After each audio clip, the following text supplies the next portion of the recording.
My name is listed on the HOA roster now, not hers. I represent this household, not her. I felt my spine turn to ice. Those words came from my daughter-in-law, standing tall in her sharp grey blazer, addressing the entire Homeowners Association boardroom like she owned the very air we were breathing. And just like that, 32 years of being a homeowner, a board member, a respected part of this community erased. It happened in front of 21 people.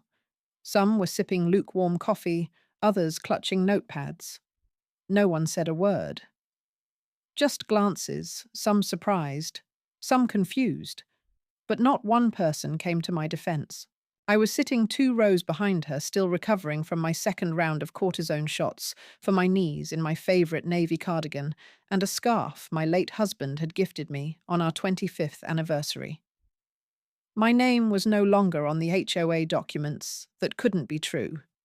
Could it? But my daughter-in-law said it with such practiced calm, like she had been preparing for this moment. I am Evelyn Hargrave, 72 years old. I've lived in Pinebury Lane Estates since 1991. I chaired the social events committee, organised neighbourhood garden walks, and even helped write the very bylaws that governed this HOA. My late husband, Robert, and I were among the first 5 families to move into this gated neighbourhood in central Virginia. I raised my son, Matthew, here. He learned to ride his bike on these sidewalks. We planted that birch tree in the front yard together. We weathered storms, hosted 4th of July BBQs, and even shoveled neighbours' driveways when their kids were away. And now I was being told I didn't represent my own home. She didn't even turn to look at me when she said it. That's what stung the most. If you've ever watched someone get erased from their own life in public, not with violence, but with cold, calculated confidence, stay with me. And if you've ever seen something like this happen in your own city, drop the name of your town in the comments. Let's see where dignity is still being stolen quietly. And if you believe in justice for those who are being replaced while still breathing, hit subscribe. You'll want to see how this ends. I didn't respond right away. I didn't know if I could respond. My son wasn't even present. He had texted that morning saying, "Sorry, Mum, work emergency, can't make the meeting. Rebecca will represent us." I had assumed us meant both of them and me. I hadn't realized he meant instead of you. I sat through the rest of the meeting in silence. Rebecca took notes, voted on new neighborhood guidelines, suggested trimming back the height restrictions on mailboxes for safety, which I had originally written into the bylaws for aesthetic cohesion. No one noticed I didn't raise my hand once. Or maybe they did. Maybe that was the point. When the meeting ended, everyone filed out. A few nodded at me. One woman, Denise Albridge, who I used to lead the fall pumpkin potluck committee with, offered a tight smile and then glanced away. No one asked me how I felt. No one asked why my name was gone from the HOA. No one even said goodbye. Only Rebecca stayed behind. She leaned slightly toward me as she passed and whispered with a perfectly straight face, "It's not personal, Evelyn, just best for the family." And then she was gone. The walk back to my house was less than a block, but I felt like I'd crossed a country. I couldn't tell if I was furious or numb. I unlocked my front door, or what used to feel like mine, and sat on the edge of the sofa without taking off my shoes. I stared at the framed photo on the mantel, Robert holding baby Matthew on the porch we had painted together. We had built a life here. Was it being rewritten? I looked at the HOA newsletter sitting on the counter. The contact email had been updated. Rebecca, hargravepineberryhoa.org. Not me. I checked my phone. No missed calls from Matthew. Only a forwarded message. Subject board, documentation. Update per updated residence filing and family structure. All HOA representation and correspondence shall be directed to Rebecca Hargrave. Homeowner records updated. Family structure? What did that even mean? I scrolled back through past emails. 3 weeks ago, I'd replied to the treasurer about lawn service payments. He never responded. No one had. I had been cut out slowly, surgically, without warning, without explanation. I called Matthew that night, straight to voicemail. The next morning, Rebecca showed up at my door. Not with coffee or an apology, with a clipboard. "We'll be switching a few things around, Evelyn," she said, smiling. "The garbage bins need to go to the right of the driveway now the new landscaping company prefers it." "I hired that landscaping company," I said quietly. "You did," she said with emphasis. "But it's best if I handle those things now. It'll just be smoother." I realized then this wasn't about a mistake. It wasn't accidental. It wasn't a generational misunderstanding. It was a quiet, coordinated transfer of authority. She was claiming the house, the legacy, the respect. And me. She was phasing me out like I was some outdated appliance. And the most terrifying part, no one seemed to notice. Or care. I tried reaching out to Linda McHale, the longtime HOA secretary. I called 3 times. No reply. On the 4th try, her husband answered. "Oh, Linda's out. Busy week. Try again later." I never got a call back. That weekend, during the neighborhood Easter gathering, I sat alone under the gazebo. Children ran around with plastic eggs. Parents laughed over folding chairs and deviled eggs. Rebecca wore a pale yellow blouse and hosted the raffle. She handed out chocolate bunnies with her name printed on the bottom of each prize envelope. Not the Hargrave family, not Evelyn and Rebecca Hargrave, just her. Matthew arrived an hour late. He waved briefly, then disappeared into a conversation with the Thompsons about refinancing their deck. I watched it all like a ghost in my own story. That night, I went into the garage and pulled out our old HOA bylaws binder. Page 17. Section 4, Homeowner Voting Rights and Representation. I had written the clause myself. Any changes to household representation in HOA matters must be unanimously agreed upon by all named homeowners in writing and submitted with signature validation. My name had never been removed. There had been no signed waiver, no discussion, no official vote. Something wasn't just off, something was wrong. And in that quiet moment, with my hand on the old binder and the words I once wrote staring back at me, I began to wonder, how long has she been planning this? And why now? But what I didn't know was that the HOA meeting was only her first move. The real erasure hadn't even begun. The first shift was subtle.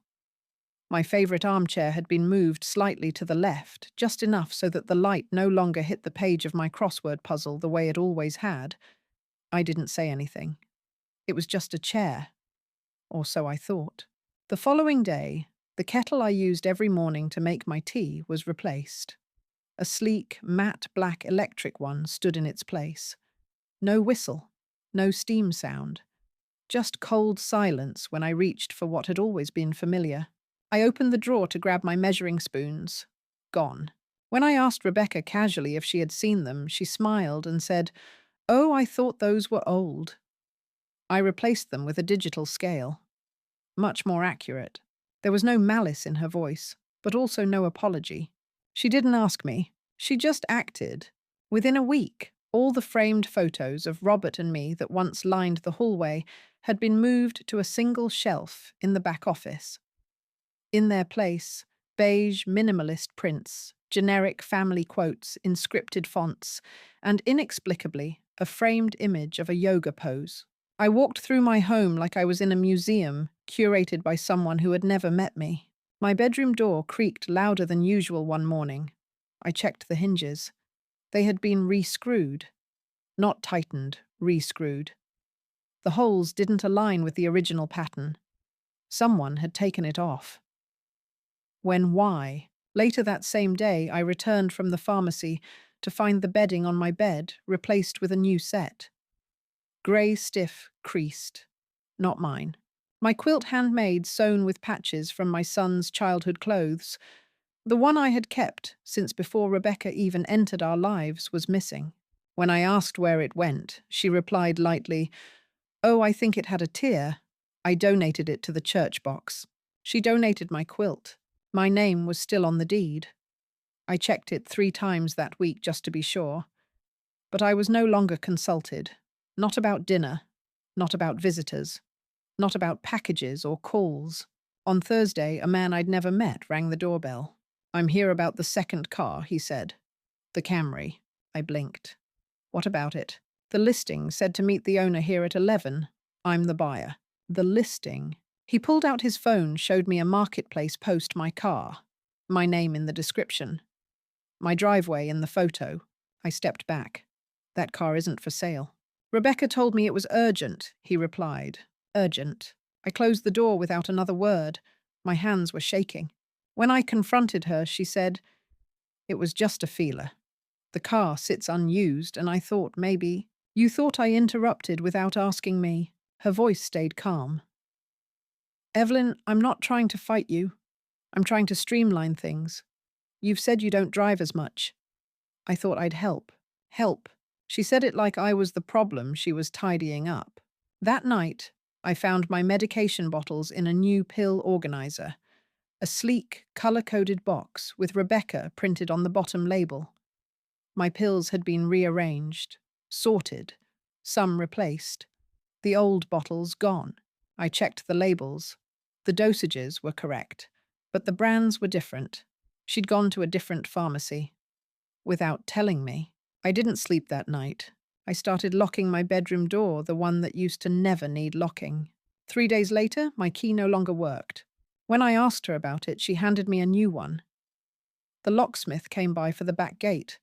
I had him rekey the upstairs too. The old locks were sticky. She said it like she was doing me a favor.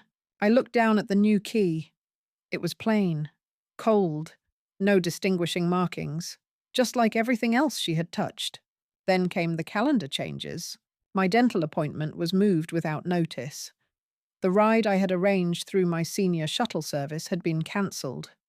When I called, they said your daughter-in-law told us to reschedule. She was monitoring my schedule. She had access to my phone, I realized. Or at least my calendar. My tablet had gone missing the previous week. I had assumed I'd misplaced it. But now I wasn't so sure. Sunday dinner, our tradition since Matthew was in middle school, suddenly became Rebecca's dinner. She invited her cousin, her yoga teacher, a couple from her college days, and she sat at the head of the table. I was placed on the far end near the hallway. Not a word about the peach cobbler I had made. Not a compliment, not a comment. It sat untouched while Rebecca passed around her air-fried salmon bites. The worst part, Matthew didn't notice, or pretended not to. That night, as I washed the untouched cobbler and threw it into the trash, I whispered to myself, this isn't my home anymore, and yet I still lived there, slept there, paid for it, at least in part. But I was no longer a participant. I had become a tolerated presence, like a relic on display. I tried talking to Matthew the next day. I asked him if he noticed the changes. He laughed. Mom, you're being paranoid. Rebecca's just trying to help. You're always saying you're tired. She's just stepping up. I didn't ask her to. Maybe not, he said, shrugging. But it's easier this way. Easier. For whom? I walked outside to clear my head. The garden, my pride and joy, had been updated. The bird bath I had cleaned weekly was gone. The garden gnome that Robert gifted me missing. The flower beds replanted with drought-resistant succulents. Minimalist, modern, efficient, lifeless. That afternoon, I found the HOA meeting minutes printed on the kitchen counter. Rebecca had submitted a proposal streamlined residence management for multi-generational households. No mention of me. No signature from me. But I was clearly the one being managed. I stared at the document and felt something burn behind my eyes, not tears. Rage. It had crept in quietly, didn't it? The control, not through shouting, not through demands, but through deletion, bit by bit, erased by kindness, controlled through help, taken over through efficiency. I picked up the paper and asked myself, could this really be happening and no one sees it? Or, worse, they do see it. They just don't think it matters.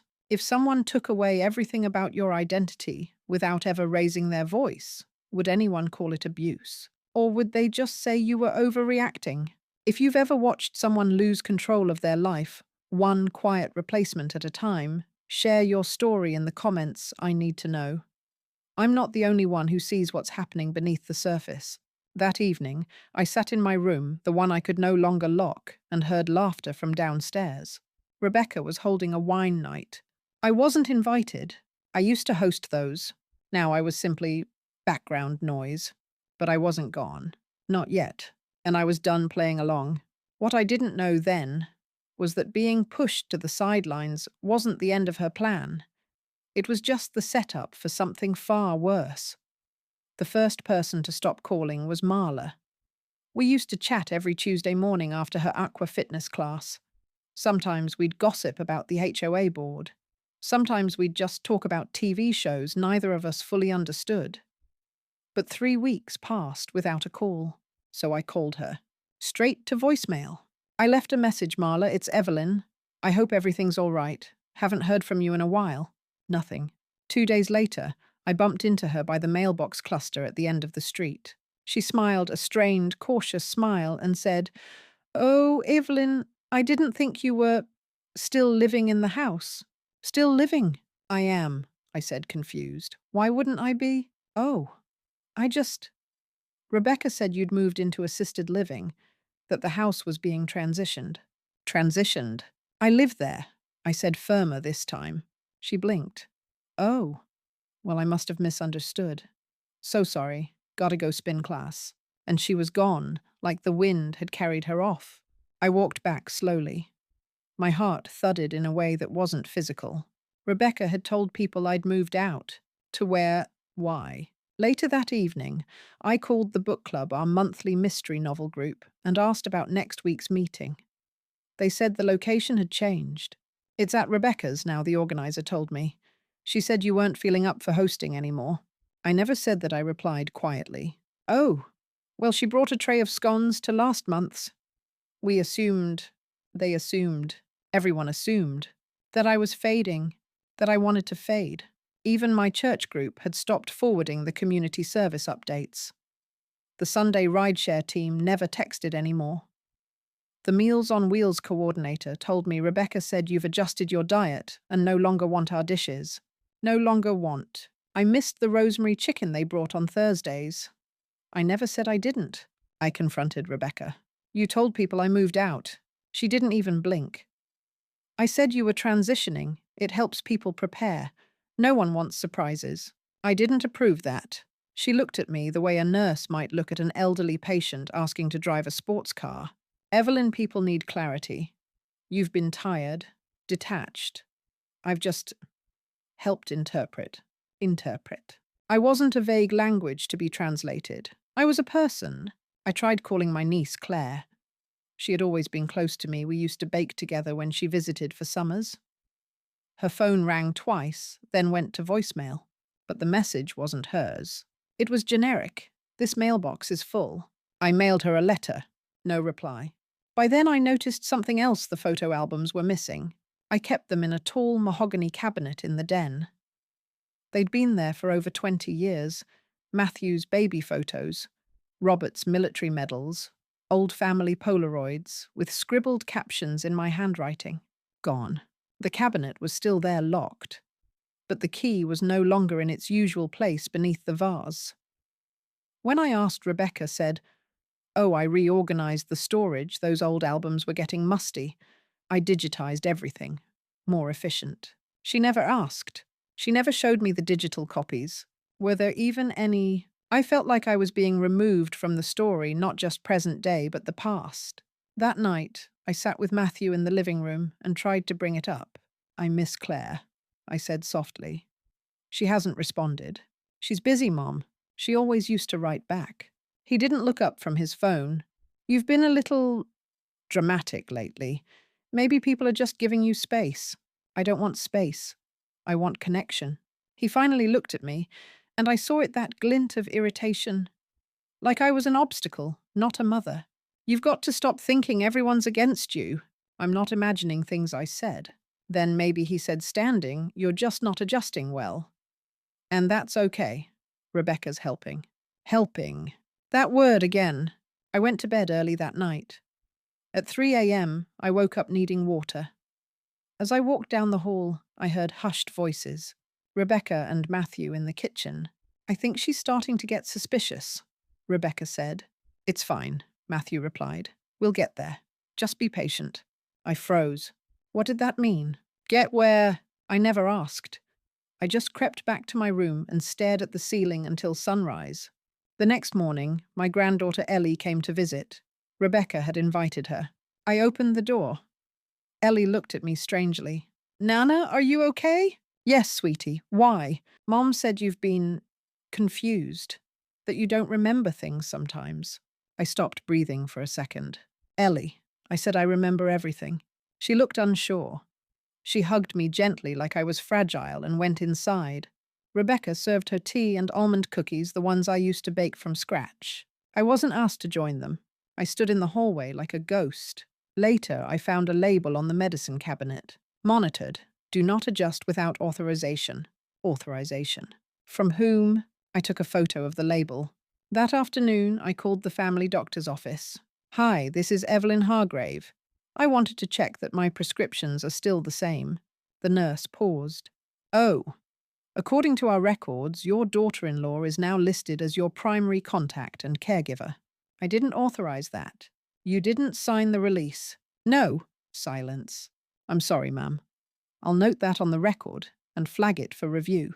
I hung up with my heart in my throat. Caregiver? I was fully functional. I still cooked, cleaned, drove, occasionally paid my own bills. Rebecca was manufacturing a version of me, a weaker, slower, more fragile Evelyn. And others were believing it. Even I began to question it.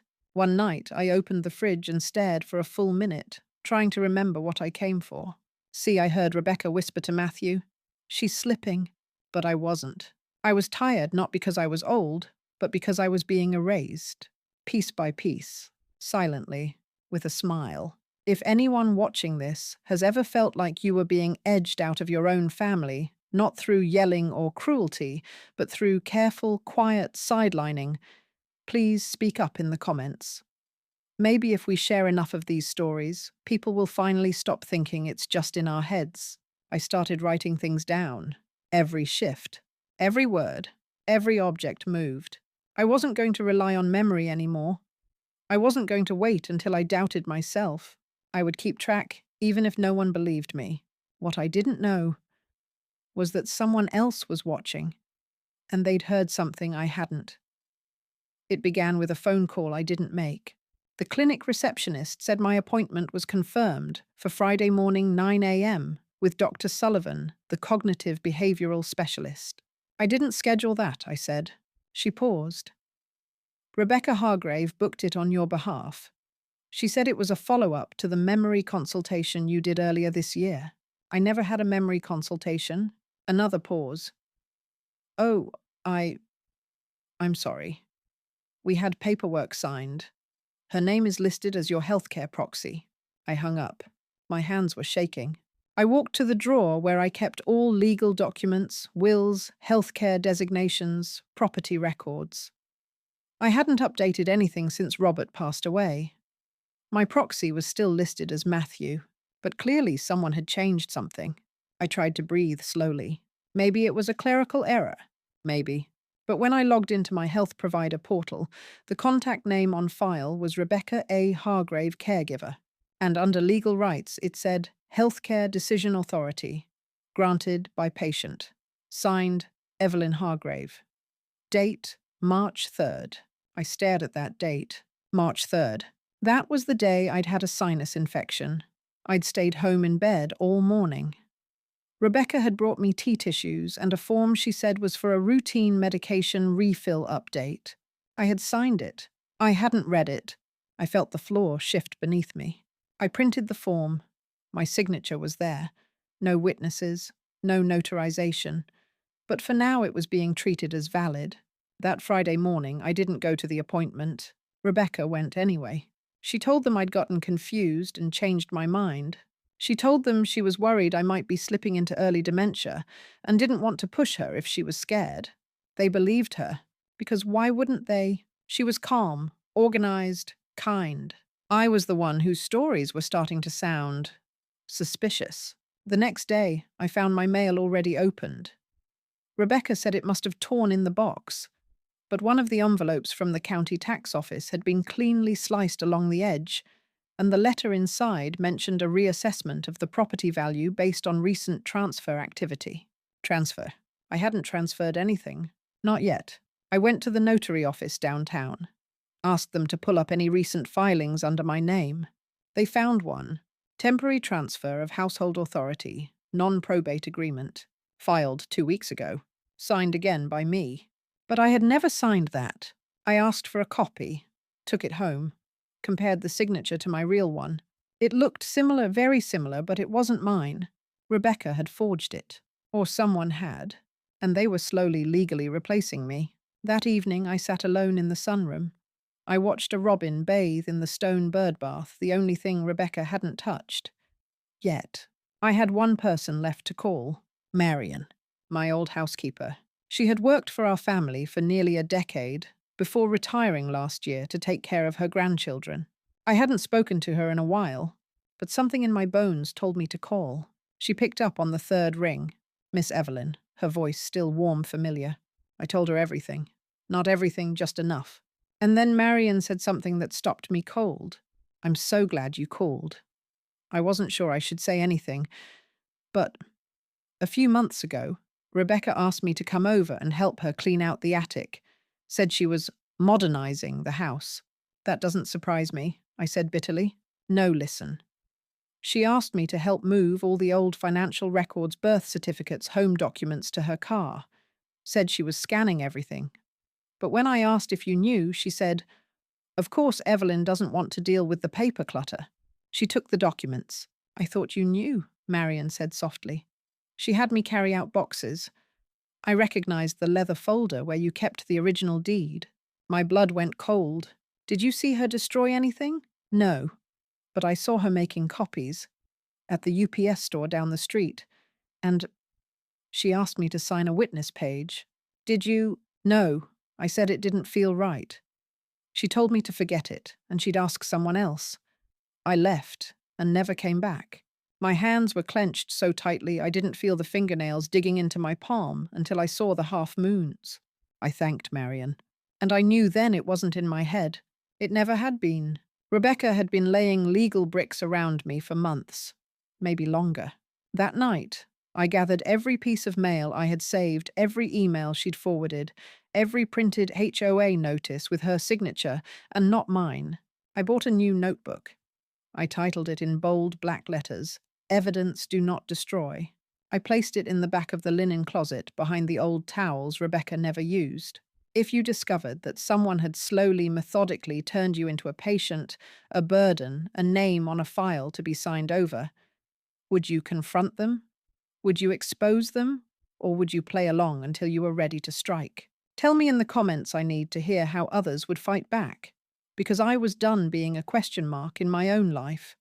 It was time to become the sentence.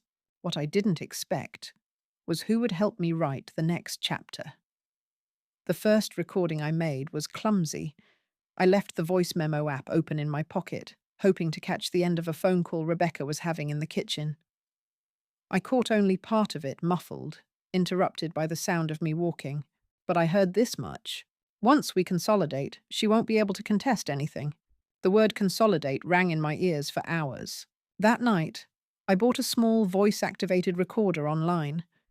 I had it shipped to a P.O. box I'd never told Rebecca about, one I'd kept, since Robert passed tucked away for emergencies. When it arrived, I tucked it inside a decorative bowl in the hallway, one of the few items she hadn't streamlined into a storage bin. 2 days later, I got something better. Rebecca was on the phone with someone named Deborah. I gathered it was a legal advisor of some sort. She said, "We can present it as a care agreement, Deborah. Evelyn's already on file as relinquishing power. She just doesn't realize how official it is yet. It'll hold." I've cross-referenced 3 templates. Then she laughed. Not cruelly. Not like a villain. She laughed like a woman who thought she'd won. I uploaded the audio to a flash drive. Labeled it with a sticker, R1 3:42 p.m. call. From then on, I recorded everything. Conversations, instructions, voicemails. I printed out bank statements and compared them line by line. One withdrawal stood out a $4,900 cashier's check to a business titled Hargrave Legacy Consulting. It wasn't real. No such business existed on the Virginia Business Registry, but she had listed it on a medical reimbursement form as a care service. I saved a screenshot, printed it. Later that week, I placed a decoy envelope with my name handwritten across it on the dining table. Inside, I left a note that said, "I know what you did." It was gone the next morning.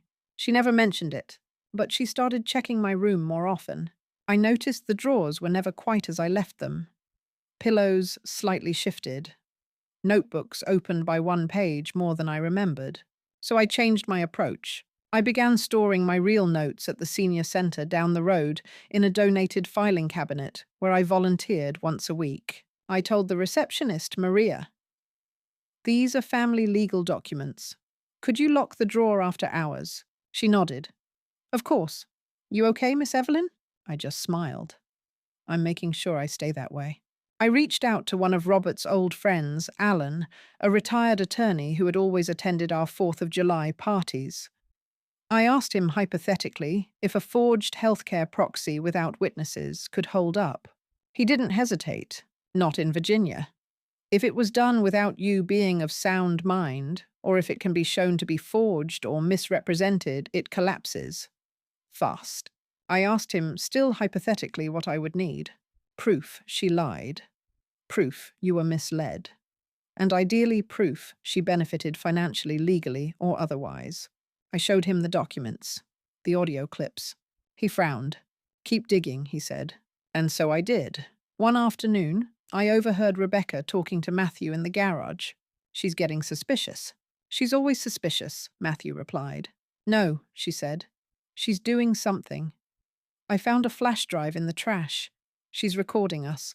My heart jumped. I hadn't left any flash drive in the trash. She must have been testing me. Matthew's voice lowered. "Well, maybe it's time to move forward. We've waited long enough." "Not yet," she said. "I need her calm. Otherwise, she'll make noise, and noise attracts attention." I pressed my back against the wall, my legs trembling. Later that night, I installed a simple password lock app on my tablet. I emailed all the documents and recordings to myself at a private email address. I also created a backup folder called Legacy Evidence and uploaded everything to a cloud drive that only I could access. I wasn't just collecting proof, I was building a case. But then something happened I didn't expect. I went to the bank to check if my name was still the primary on the home equity account. The teller, a young man named Brian, hesitated. "I'll need to verify that," he said. He pulled up the account. Then his eyebrows raised. "I'm sorry, Mrs. Hargrave, but this account was converted to a joint ownership 2 months ago. The primary communication now goes through Rebecca Hargrave." My breath stopped. I asked to see the form. He printed a copy, again my signature, but not mine. Same slant, same cursive H. But it wasn't mine. "Who notarized this?" I asked. He pointed to the bottom. "A mobile notary. Someone named Patricia Klein." I copied the name, went home, called every Patricia Klein listed in the area. I found her. She remembered Rebecca. "She said you had arthritis and preferred not to leave the house," Patricia said. I didn't ask questions. I watched her sign, gave her the stamp done. "You saw me sign." Patricia paused. "Wait, she signed it?" "Yes, did I sign it?" Another pause. "You're Evelyn Hargrave?" "Yes." Oh, oh no. I think I've made a mistake." I asked her to write a statement. She agreed. I had my first real witness. But should I go public now? Should I confront Rebecca? Or keep building? That night, I wrote in my journal, "She's fast. But I'm faster now. If you found irrefutable proof that someone close to you was erasing your life behind your back, would you confront them immediately? Or would you wait until you had every last piece?" Comment below. I want to know how others balance instinct versus strategy. The next morning, my flash drive was gone. I had hidden it in the inside lining of an old winter coat in the back closet. No one knew about that coat. Unless someone had followed me. What I didn't realize was that Rebecca had just taken her gloves off, and the real battle was about to begin. They always say mothers-in-law are the problem. Overbearing, controlling. passive-aggressive, stuck in their ways. But no one ever asks what it's like to be a daughter-in-law walking into someone else's kingdom, expected to smile, obey, and vanish quietly into the background.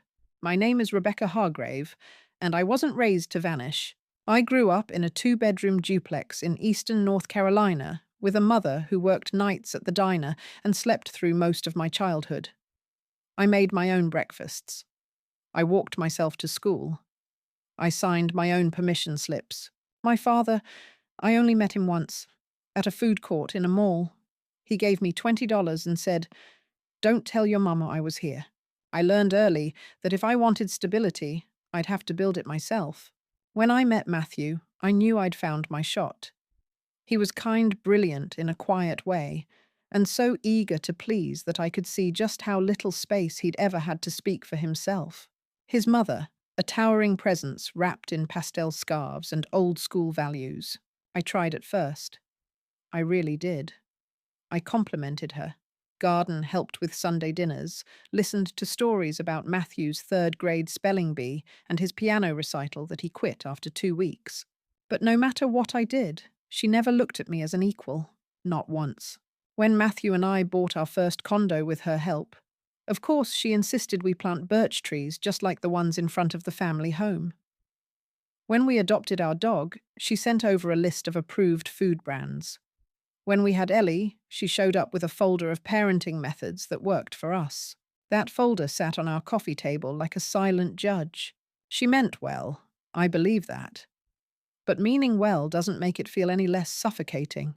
When Robert died, she grew even more present, more involved, always at the house, always volunteering to help. I understood. She was grieving, but I was raising a child, trying to build a marriage, trying to become someone. She never let go, not really. So when she suggested moving in just for a while, until I feel steady again, Matthew didn't hesitate. But I did, because I knew what it meant. It meant giving up the last inch of space I had. But I agreed, because saying no to Evelyn Hargrave isn't just difficult, it's treason. At first, she stayed out of the way, cooked, cleaned, did laundry with her usual obsessive precision. Then came the comments. "Ellie seems tired. Is she eating too much sugar?" "Matthew looks exhausted. Do you let him rest when he gets home?" I noticed the dishes in the wrong cabinet. I moved them. Nothing harsh, nothing loud, but constant, daily, death by 1,000 politenesses.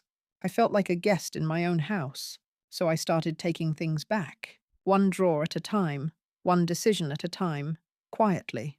She kept the HOA paperwork in a folder labeled Household Leadership. I scanned it, learned the clauses, knew the lines Evelyn herself had written into law. She'd built the system. I was just better at playing it. I began scheduling repairs through my name, paid for things using my account, offered to handle communications, and slowly emails started arriving in my inbox, not hers. It wasn't malicious. It was strategic. You don't remove a queen by flipping the board. You do it by replacing the pieces one by one. I registered as the healthcare proxy after she signed the form during her sinus episode. Was it a little manipulative, maybe? But she didn't ask questions. She never imagined someone like me might know how to outmaneuver her. When I forged the signature for the equity account, I hesitated. My hands shook. But then I remembered how Evelyn had once told a neighbor right in front of me, "Rebecca's lovely, just not very organized." I keep track of the real business. She said it with a smile, like I was her decoration, her dependent, her inconvenience. I refused to spend the next 20 years being seen as a helpful footnote. This house, this family needed new leadership. And I wasn't going to wait for permission. Still, part of me wondered if she'd fight back, if she'd scream, threaten lawyers, rage. But she didn't. She got quieter, moved slower, which meant I thought she was finally accepting it. Until I found the notebook. She hid it poorly, tucked beneath the old towels in the closet. She was documenting everything. I read the pages. She listed the bank changes, the conversation with the notary, even that phone call I made to Deborah. She was smarter than I thought, and more dangerous. I started going through her things when she slept. Her coats, her bags, her tablet. I couldn't risk her getting ahead of me. She had friends, connections, people who remembered her as the pillar of the neighborhood. I was still the daughter-in-law who joined later. I had to get ahead, so I scheduled the memory evaluation without her consent. She didn't show. That was a problem. Then Matthew started asking questions. Why do you need access to Mum's emails? Why are you meeting with bank advisors without her? He was slower than her, but not blind. I needed to act fast. I needed to finish this before she got bold, before she turned her evidence into a weapon. And so I made a plan. No more waiting. No more pieces. Just one final move. I've learned in life that people don't lose because they're weak. They lose because they hesitate. And I wasn't about to hesitate now. If you've ever carried the weight of a broken past, been dismissed, diminished, doubted, and chose to survive by becoming something stronger, something sharper, tell me in the comments if that path changed you for better or worse. Did it cost you your softness? Or did it save you? Because I used to be soft, and no one noticed. Now I am sharp, and I intend to be remembered.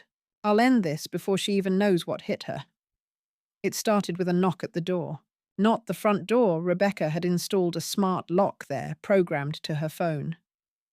No, this knock came at the side entrance. The one no one used anymore. The one that hadn't creaked open since Robert died. I opened it cautiously, clutching my sweater across my chest. Standing on the porch was a man in his early 50s. His jacket was dusty.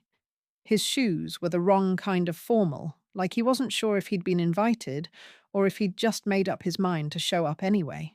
He took off his cap. "Mrs. Hargrave?" he asked. I nodded. "Yes. I'm sorry to drop by unannounced. My name is Tom Driscoll. I used to work with your husband. We sat on the HOA finance subcommittee years ago.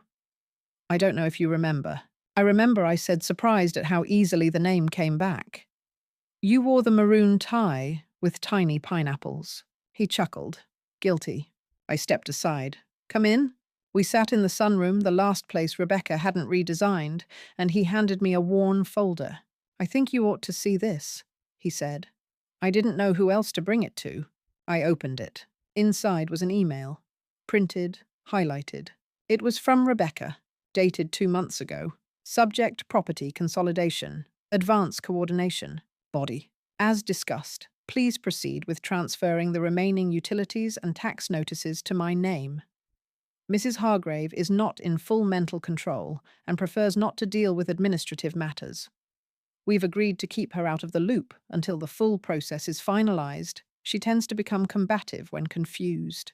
Below the email was a set of scanned documents, utility transfer forms, county tax records, all with her signature, none with mine.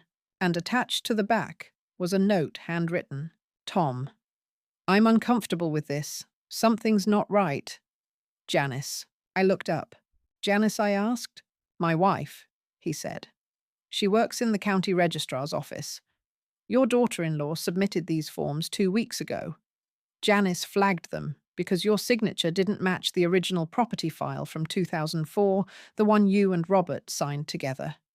She showed it to me. And I remembered something odd from back in the day. Rebecca had asked me to review a form she said was just a policy update from you. I didn't think much of it at the time." He leaned in. "But it wasn't your handwriting." I held the papers in my hands like they were shaking on their own. "She forged it," I whispered. He nodded. "More than once, I think." I sat back. "I've suspected. I've collected what I could. But this is outside confirmation. She's smart," Tom said, "but too fast and too arrogant. She didn't expect anyone to remember you still mattered." I looked at him. "That's the most dangerous part," I said. She didn't think I'd fight. We talked for over an hour. He offered to connect me with a legal contact in the county, someone who specialized in elder rights and property fraud. I can't guarantee anything he warned. But this kind of manipulation, if we can show a pattern, it might be enough. Before he left, he paused at the door. "Do you remember the community picnic of '09? He asked suddenly. I blinked. "The one with the watermelon eating contest. You beat everyone," he said, grinning. Even me. I smiled for the first time in weeks. I used to be someone I said. You still are, he replied. You just forgot for a while. But she didn't. That night, I scanned every page Tom gave me and added it to the legacy evidence folder. I sent a backup copy to Alan, the retired lawyer. Then I printed the email, the signatures, the note from Janice, and placed it all in a new envelope, labeled External Validation, Third-Party Disclosure. If you had a quiet ally come forward, someone who chose to speak when they could have stayed silent, would you let them carry the risk alone? Or would you finally stand up fully visible and reclaim what was yours? Share your thoughts in the comments. Sometimes the courage of one bystander is the spark the victim needs. The next morning, I poured myself a cup of coffee and sat at the breakfast table, the one Rebecca always used to host her organic brunches. I waited, and when she entered, wearing her perfectly pressed blouse and holding her tablet, I looked her in the eye and said, "We need to talk." She blinked. About what? About forgery, about control, about what happens when the person you think is invisible decides to become loud. Her smile faltered for the first time, and I knew I wasn't alone anymore. Now it was my turn. The invitation arrived in a cream-colored envelope with raised ink. Annual Pinebury Estates Homeowners Forum open attendance requested. Location Community Center Hall. Date Saturday, 6:00 p.m. Rebecca left it on the counter without a word. It was the perfect setup. Every board member would be there. Every neighbor who had once turned their back. The same room where she'd first declared herself representative of the household. This time I would speak. I wore a navy blue dress. Not new, but pressed elegant. The same dress I wore when Robert and I co-chaired the HOA 10 years ago. I added a pearl brooch, one Matthew had given me on my 60th birthday, before Rebecca started dressing him in muted greys and silence. When I walked into the community hall, the room was already humming with voices. Rebecca stood near the refreshments, speaking with Denise Albridge and the HOA president, Mr. Curtis. She wore a soft ivory blouse and carried her signature leather binder. She didn't see me at first. I took my seat near the front, not at the back where I'd been last time, not waiting to be acknowledged. I brought a single folder, not thick, not flashy, but enough. At 6:17 p.m., the meeting came to order. Mr. Curtis welcomed everyone.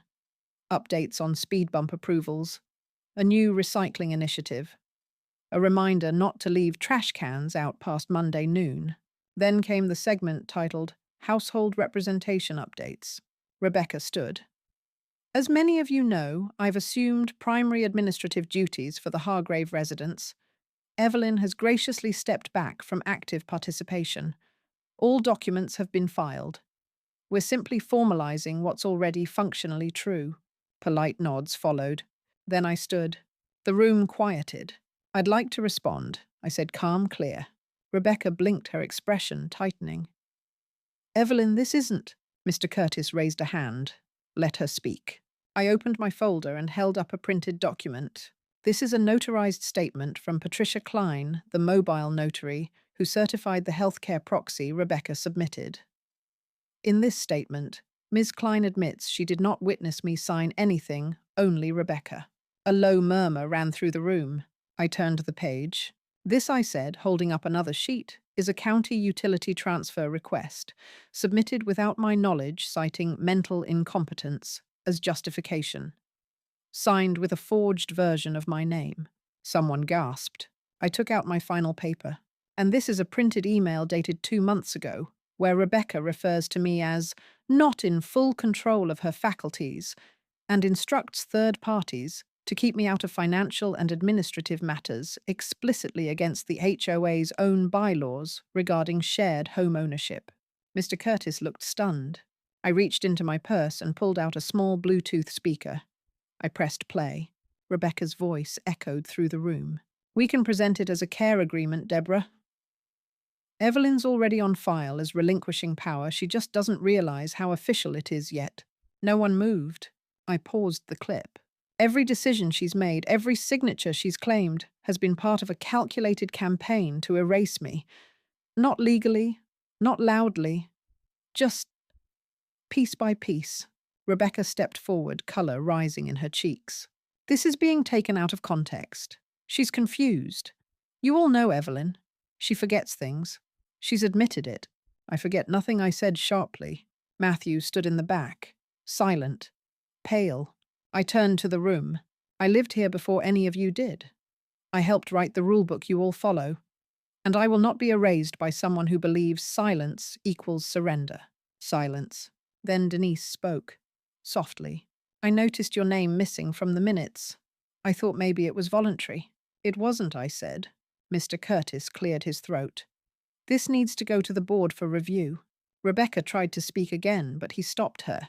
Until then, he said any change in household representation will be considered suspended. Effective immediately. I looked over at her. She didn't speak. She didn't blink, but I could see at the crack in the mask. I left the meeting without saying another word. Outside, the sky had turned orange with sunset. The air was heavy, but it didn't sit on my shoulders the way it used to. As I walked home, someone jogged up behind me, Mrs. Hargrave. It was Ellie, my granddaughter. I was there, she said, breathless. I heard everything. I waited. I didn't know she whispered. Mom said you were tired, that you needed rest. She said a lot of things, I replied. I'm sorry. We stood there in the twilight, not hugging, not crying. But something had shifted, a first ripple. If you were in that room, hearing a woman reclaim her identity after being silenced, would you believe her? Would you support her? Or would you wait to see which way the wind blew? Comment below, because sometimes the real test isn't what you say. It's what you stand for when the evidence is finally undeniable. That night, I received an email from an attorney. The subject line: preliminary review, financial exploitation and forgery. The legal battle was just beginning, and the next move wouldn't be mine. It took exactly 8 days after the HOA meeting for the letter to arrive. Official header: heavy cream stock, embossed in blue. Law Office of Sutton and Beale. Elder Law, Estate Protection and Civil Remedies. Richmond, Virginia. Inside, it was short and precise. Mrs. Hargrave. After reviewing the materials you submitted, and based on initial consultations with county clerks and notarial records, we believe your case falls under multiple potential civil and criminal violations. We are prepared to proceed immediately with a formal complaint. I stared at the words for several minutes. Forgery, exploitation, undue influence, not imagined, not dismissed, not invisible. Alan Roberts' old friend had recommended them. He'd sent over the digital folder labeled Legacy Evidence, and they hadn't hesitated. By the end of the week, I was sitting in a walnut-paneled office across from attorney Camille Beale, a tall, sharp-eyed woman with a calm voice and the composure of someone who knew how to make people nervous professionally. She laid out the statutes on the table like weapons. This, she said, tapping the first sheet, is Virginia Code Par 18.2172. Forgery. It's a Class 5 felony to falsely make or forge any writing with intent to defraud. Next document. And this, she continued, falls under the Virginia Adult Protective Services Act, which includes civil liability and potential criminal penalties for exploitation of vulnerable adults, including psychological manipulation, fraudulent signatures, and unauthorized asset control. She looked up at me. Do you want to press forward? I nodded. I want my name back. Camille smiled, not kindly, but with quiet fire. We'll start with a cease and desist, and a formal filing for petition of revocation. All forged documents will be declared invalid upon investigation. We'll also submit a fraud affidavit to the Office of the Commissioner of Accounts. 2 days later, Rebecca received the envelope. She opened it at the kitchen island. I was stirring tea, calm, deliberate. Her hands trembled only slightly. What is this? You can read, I said. She did, quickly. Then she looked at me with that mix of rage and disbelief only someone truly cornered can summon. You lawyered up. I sipped my tea. No, I defended myself. There's a difference. That evening, Matthew got the call. Camille had reached out as my legal representative with questions about account access, power of attorney status, and the 2004 deed records. He tried to play dumb, but Camille had receipts. The next morning he left early. No explanation. Rebecca paced the house like a tethered animal. 2 nights later, I found her in the garage lights off, whispering on the phone. If she pushes this, I swear I'll… Click. She turned, startled. I heard everything I said. But don't worry, so did my recorder.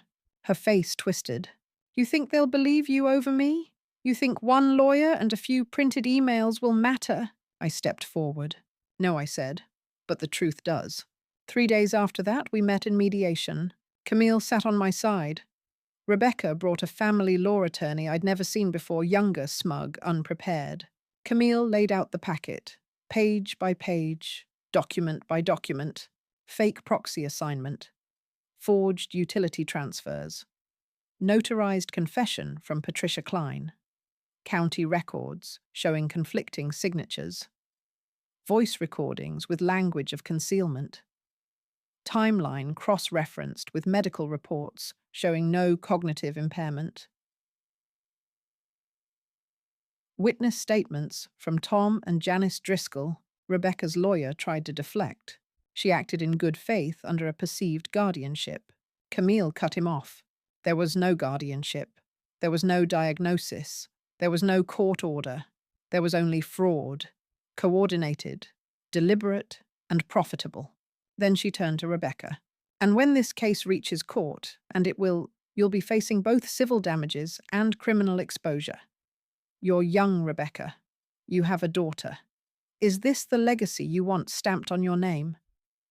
Because right now, I guarantee you, Evelyn's is being restored. Rebecca didn't speak. Camille leaned in. One more thing. Your client submitted a signed affidavit to the county citing Evelyn as mentally unstable and financially incapable. That's defamation, elder abuse. And under Virginia's elder financial exploitation law, it could carry jail time. Matthew, sitting 2 seats away, turned pale. Camille slid the last paper across the table. We are prepared to settle if you withdraw all claims, relinquish all authority, and sign a written confession retracting all prior legal actions. Silence, Rebecca signed. Not because she believed she was wrong, but because she lost. We walked out into the sunlight. Camille put on her sunglasses. That went better than expected. I didn't want revenge, I said quietly, just to be seen. You were, she replied. That evening, I sat alone in the living room and watched the sunset through the same window Robert used to lean against. Ellie called. Grandma, she said, Mom told me you're staying. I never left, I replied. They just forgot to see me. If you were me and had watched someone quietly steal your identity, your name, your house, your voice, would this outcome feel fair to you? Or do you believe people like her deserve even more consequences? Comment below. I want to hear your verdict. What I didn't say out loud was that I hadn't sued her, not yet, but I still had every document. And the law once woken doesn't fall back asleep. All I ever wanted was to be myself again. The house is quieter now, not empty, not cold, just still. For the first time in years, the stillness feels like mine. The sharp grey chairs Rebecca ordered have been moved into the garage. The plastic succulents are gone. I replaced them with rosemary lavender and 2 potted hydrangeas that bloom like they're grateful to be back. My quilt, the one she tried to donate, was found folded in a storage box under the garage shelving. I've washed it twice. It smells like lavender and memory. Matthew visits more often now. He doesn't say much about what happened. I think he's still processing. Guilt isn't loud. It's quiet, lingering, the kind of thing that shows up when you see the things you let happen. He helped me replant the birch tree that had died in the backyard. Said it felt right. Ellie comes every Saturday morning with pastries and questions. Real questions. She asked me how I met her grandfather, what I was like before I became just Nana. I told her I used to dream about opening a bookstore cafe. She said, "Why don't you?" I laughed at first. Then I didn't.